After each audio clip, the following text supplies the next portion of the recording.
Memetik kata-kata Perdana Menteri Malaysia ke-10, konsep Malaysia Madani dirangka sebagai ikhtiar untuk memetakan strategi bagi mentadbir negara dengan berkesan dirangkul peradaban yang diciptakan. Menerusi konsep Madani ini, negara kita mampu melahirkan sebuah masyarakat yang kolektif di samping penghayatan rukun negara kekal mantap dalam jati diri yang menjadi saluran membentuk perpaduan yang utuh. Ayo bersama saya mengangkat maudut pidato pada hari ini, Rukun Negara Wahana Perpaduan Masyarakat Malaysia Madani. Assalamualaikum warahmatullahi wabarakatuh. Salam sejahtera. Salam Malaysia Madani. Sekalung penghargaan buat pengurusi majlis, panel hakim yang berintegriti, penjaga masa yang tidak pernah alpa menghitung setiap detik, seterusnya hadirin sidang warga dewan yang beraspirasi.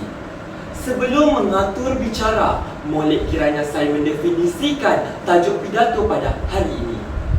Menurut Kamus Dewan edisi keempat, rukun bermaksud tiang, dasar, sendi atau nadi. Negara pula bermaksud sekumpulan masyarakat yang mendiami sesuatu kawasan. Wahana pula bermaksud saluran perantaraan atau sesuatu yang disampaikan. Perpaduan pula bermaksud sepakat, penggabungan atau persesuaian. Dan Madani pula bermaksud maju dari segi pemikiran, kerohanian dan kebendaan. Gabungan falsafah tersebut dapatlah disimpulkan bahawa rukun negara merupakan prinsip yang mendasari kepada pembentukan perpaduan ke arah merealisasikan sebuah negara Malaysia Madani yang berteraskan pembangunan material dan aspek kerohanian. Sidang warga dewan yang dimuliakan, dayung sudah di tangan, perahu sudah di air. Ayo, mari kita melayari bahtera meredah lautan dalam yang penuh bergelora. Untuk saya mengangkat maudut bicara pada hari ini, Rukun Negara Wahana Perpaduan Masyarakat Malaysia Madani.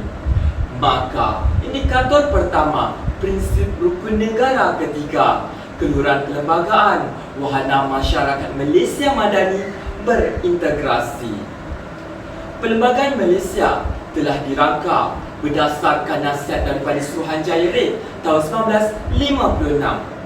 Perlembagaan ini berkuat kuasa sejurus selepas kemerdekaan Malaysia pada tanggal 31 Ogos 1957.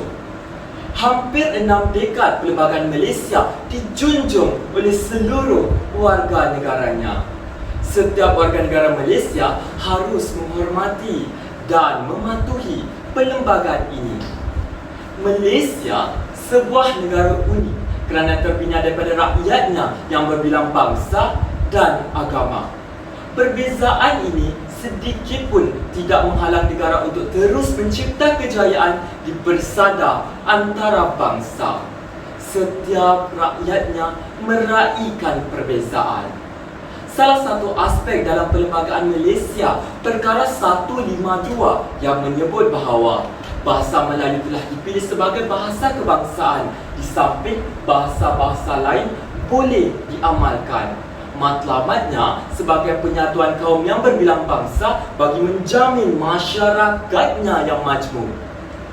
Paling mudah, dengan keenakan makanan, rakyat Malaysia boleh bersatu. Dengan sukan juga, rakyat Malaysia boleh akur dan bersetuju. Ini kan pula dengan hanya menuturkan bahasa yang boleh difahami oleh seluruh lapisan masyarakat. Mudahlah perpaduan dibentuk ke arah merealisasikan sebuah negara Malaysia Madani yang melangkaui Malaysia Timur. Bahasa Melayu dipilih berdasarkan majoriti Melayu yang menjadi ejen kepada keharmonian dan persefahaman antara kaum. Prinsip keluhuran perlembagaan juga menjamin kedudukan kaum Bumiputra dalam pembangunan sosio-ekonomi. Ini bermakna penyatuan kaum bangsa Melayu dan penduduk di Sabah dan Sarawak telah dikategorikan sebagai Bumiputra. Ini jelaslah terbukti bahawa prinsip kelurahan perlembagaan menjadi wahana kepada pembentukan perpaduan masyarakat Malaysia Madani yang melangkaui Malaysia Timur. Sidang hadirin yang budiman, indikator kedua, saya bentangkan maudu pidato pada hari ini. Kedaulatan undang-undang dipatuhi, perpaduan komuniti dipegang utuh sampai mati. Kedaulatan undang-undang merupakan prinsip perundangan yang menyatakan bahawa keseluruhan negara harus diperintah oleh undang-undang yang mencakupi seluruh masyarakat, kerajaan dan rakyat. Seorang ahli falsafah perlembagaan British, FDC, memperkenalkan kedaulatan undang-undang kepada 3 elemen asas, iaitu ketiadaan kuasa yang dilaksanakan secara sewenang-wenangnya, kelakuan undang-undang dan kuasa budi bicara yang terhad. Ini bermakna semua orang atau institusi tertakluk kepada undang-undang yang dikuatkuasakan. Malaysia sebuah negara hukum, bukan negara rimba. Bagi menjamin emansipasi asasi sebagai manusia harus berpaksikan kedaulatan undang-undang yang memadu arah tuju kehidupan manusia. Undang-undang negara Malaysia yang berdaulat menjadi pembentukan perpaduan rakyat dalam usaha merealisasikan masyarakat yang harmoni lagi sejahtera. Sidang warga dewan yang santun. Indikator ketiga, prinsip rukun negara kelima. Kesopanan dan kesesalaan diutamakan. Masyarakat Malaysia Madani dilahirkan. Hadirin, Malaysia yang tercipta ini didukung oleh pelbagai kaum. Nilai kesopanan dan kesesalaan menjadi asas kepada pembinaan bangsa Madani yang harmoni lagi sejahtera. Kepelbagai kaum sudah tentunya memperlihatkan kebudayaannya yang rencah. Namun demikian, kita tidak perlu melihat kepelbagaian ini dari sudut yang negatif. Sebaliknya, perbezaan inilah yang menyatu padukan seluruh warga negaranya. Prinsip kesopanan dan kesesalaan bermaksud setiap warga negara harus memiliki sifat bertolak ansur, bertimbang rasa dan berakhlak.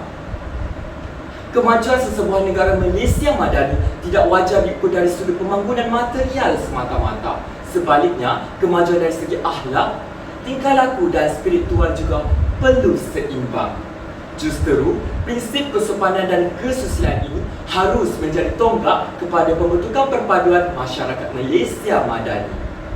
Mengambil contoh, Jocelyn Chia yang memperikirkan negara Malaysia dalam satu persembahan komedi yang bertajuk Singapore vs Malaysia di New York, Amerika Syarikat baru-baru ini jelas memperlihatkan kesepakatan seluruh warga Malaysia yang mengecam perbuatan yang tidak bermoral ini.